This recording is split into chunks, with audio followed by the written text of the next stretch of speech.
ভারতের বৃহত্তম বিমান পরিষেবা সংস্থা ইন্ডিগো এয়ারলাইন্স টানা ৩ দিন ধরে শত শত ফ্লাইট বাতিল করায় চরম ভোগান্তিতে পড়েছেন লক্ষাধিক যাত্রী। গত বৃহস্পতিবার ৫৫০টি এবং শুক্রবার ৬০০টিরও বেশি ফ্লাইট বাতিল করা হয়েছে। কোনো পূর্ব ঘোষণা ছাড়াই ফ্লাইট বাতিলের এই ঘোষণায় বিভিন্ন বিমানবন্দরে যাত্রীরা খাদ্য আশ্রয় ছাড়াই ঘণ্টার পর ঘণ্টা অপেক্ষায় থাকতে বাধ্য হচ্ছেন। এর সুযোগ নিয়ে অন্যান্য বিমান সংস্থাগুলো টিকিটের দাম অস্বাভাবিক হারে বাড়িয়ে দিয়েছে বলেও অভিযোগ যাত্রীদের। এই বিপর্যয়ের মূল কারণ হিসেবে ভারতের বেসামরিক ফ্লাইট নিয়ন্ত্রণ সংস্থা এখন যে কোনো ব্র্যান্ডের পুরাতন এসি বদলে নতুন ওয়ালটন এসিতে উপভোগ করুন 25% ছাড়।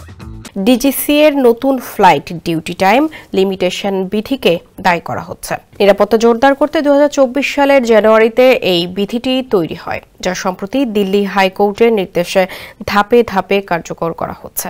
এই বিধিতে পাইলট ও বিমান কর্মীদের সাপ্তাহিক বিশ্রামের সময় বাড়ানো হয়েছে এবং রাতে অবতরণের সংখ্যা সীমিত করা হয়েছে। ইন্ডিগো সস্তায় পরিষেবা দেওয়ায় তাদের রাতের ফ্লাইটের সংখ্যা বেশি। নতুন নিয়ম মেনে পরিষেবা চালু রাখতে প্রয়োজনীয় সংখ্যক পাইলট ও কর্মী বর্তমানে ইন্ডিগোর নেই। এই পরিস্থিতিতে পাইলট সংগঠনগুলো অভিযোগ করেছে, নতুন বিধি সম্পর্কে জানার পরেও ইন্ডিগো সময়মতো কর্মী নিয়োগ করেনি। যদিও ইন্ডিগো প্রযুক্তিগত ত্রুটি, আবহাওয়া ও সংশোধিত কর্মীর সময়সূচিকে দায়ী করেছে, তবুও কেন্দ্রীয় সরকার পুরো বিষয়টি খতিয়ে দেখতে উচ্চ পর্যায়ে তদন্তের নির্দেশ দিয়েছে।